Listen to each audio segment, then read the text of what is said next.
Good evening. आज हम आप सभी को क्लास 6 की बुक गोल्डन लीव्स का सेकंड चैप्टर अंकल जायस पेन ब्रश का सेकंड पार्ट के बारे में पढ़ाएंगे। तो चलिए अपने इस चैप्टर की शुरुआत करते हैं। Mister Waits looked rather annoyed. Mister Waits जो अत्यधिक क्रोधी दिखाई पड़ रहे थे। Accustomed to perfect order himself, वह खुद को सही आदेश देने के आदी थे। He was often irritated by the slovenly ways of never, वह अक्सर अपने पड़ोसियों के द्वारा किए गए बेढंगे कार्यों से या तौर तरीकों से परेशान हो जाते थे, चिढ़ जाते थे। Then there is nothing for you to do but repair damage as well as you can. Then फिर आपके पास करने के लिए कुछ भी नहीं है, लेकिन जितना हो सके नुकसान की मरम्मत करें।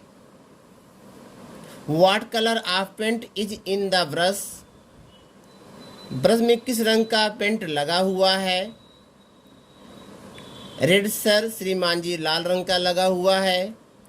And you want to use green, और तुम हरे रंग का पेंट यूज करना चाहते हो।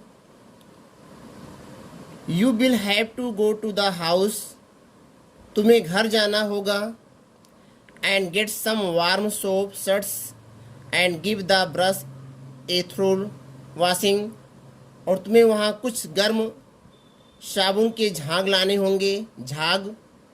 लाने होंगे और अच्छे तरीके से ब्रश को धोना पड़ेगा।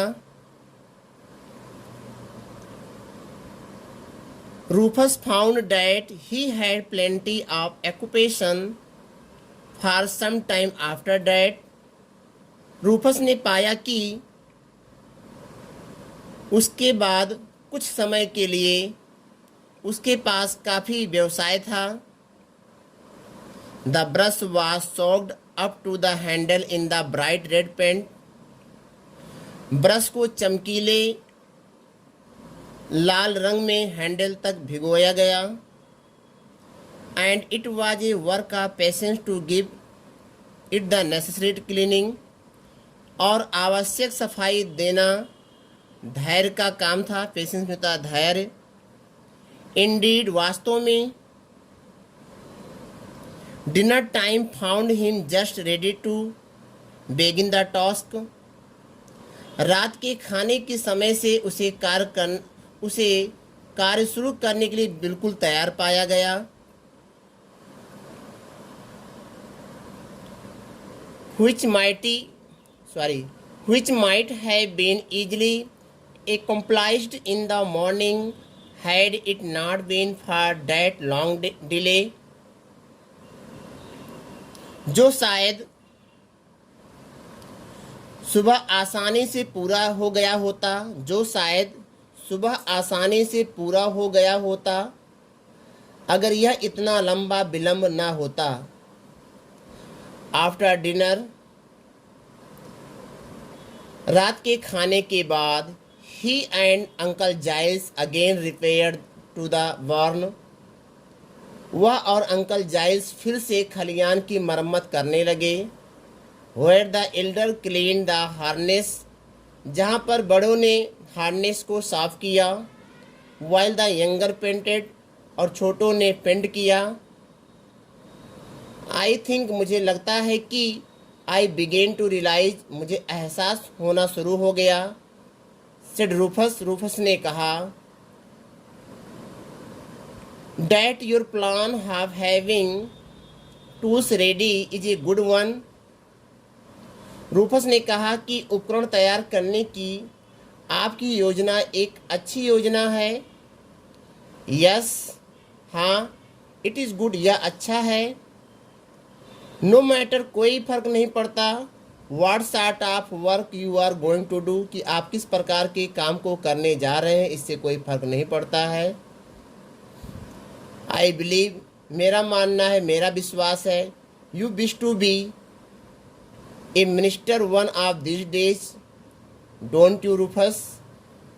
मेरा विश्वास है, मेरा मानना है कि आप इन दिनों में से एक मंत्री बनना चाहते हैं ना रूफस? यस, हाँ। आई थिंक सो नाउ, मुझे अब ऐसा लगता है अंकल, रूफस ने कहा। हाँ, मुझे अब ऐसा लगता है अंकल।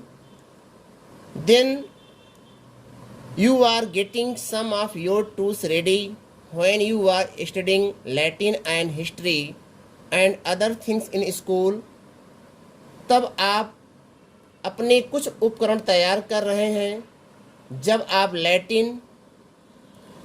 आप लैटिन और इतिहास और स्कूल में अन्य चीज़ों का अध्ययन कर रहे हैं। And you are getting others ready when you read the Bible.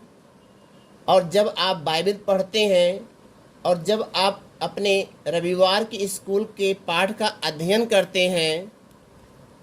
And when you study your Sunday school lesson.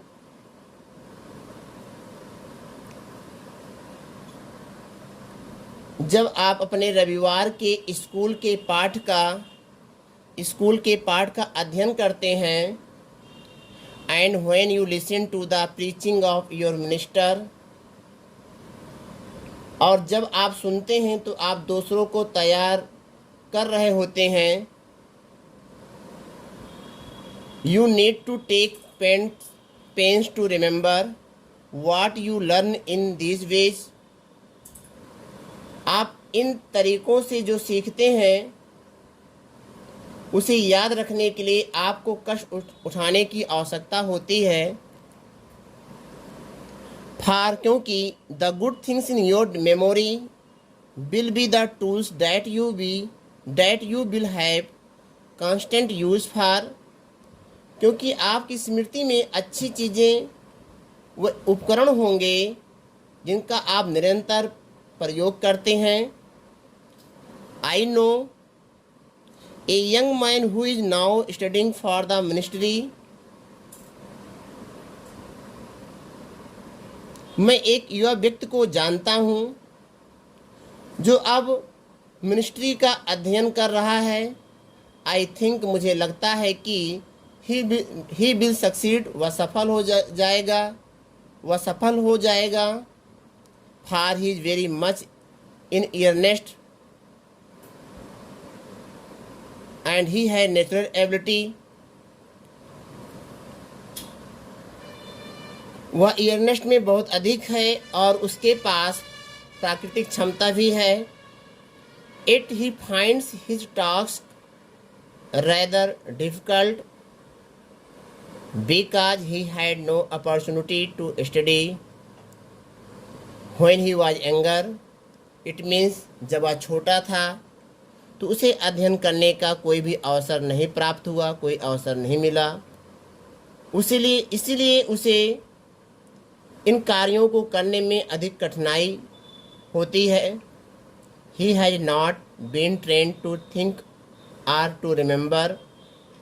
उसे प्रशिक्षित नहीं किया गया, न तो सोचने के लिए और न ही याद रखने के लिए। And the work he is doing now is something like your washing the paintbrush this morning. और अब वह जो काम कर रहा है, and the work he is doing now is something, और अब वह जो काम कर रहा है, like washing the paintbrush this morning, कुछ ऐसा है जैसे कि आप सुबह तूलिका धोते हैं। It must all be done before he can go on to anything better, and he regrets that it was not done at the proper time. और इससे पहले कि वह कुछ बेहतर कर सके और उसे पछतावा है कि यह नहीं किया गया था उचित समय पर, अर्थात उसे पछतावा न हो कि इस काम को उचित समय पर नहीं किया गया था, इस कारण उसे वह पछताए ना। I suppose that the moral for me is to improve my privileges मुझे लगता है कि मेरे लिए नैतिक अपने विशेष अधिकारों को सुधार करना है। यस, हाँ, डैट इज जस्ट इट। बस इतना ही है कि improve your privilege by getting ready before hand for the work of life. बस इतना है कि जीवन के काम के लिए पहले से तैयार होकर अपने विशेष अधिकारों में सुधार करें। If the paint brush teaches you this lesson, यदि पेंट ब्रश तुम्हें इस पाठ को पढ़ाती है, बताती है, यू मे बी ग्लैड, तो तुम प्रसन्न हो सकते हो या तुम खुश हो सकते हो डैड की you had to stop to get it clean, कि आपको इसे साफ करने के लिए रुकना पड़ा। Thank you.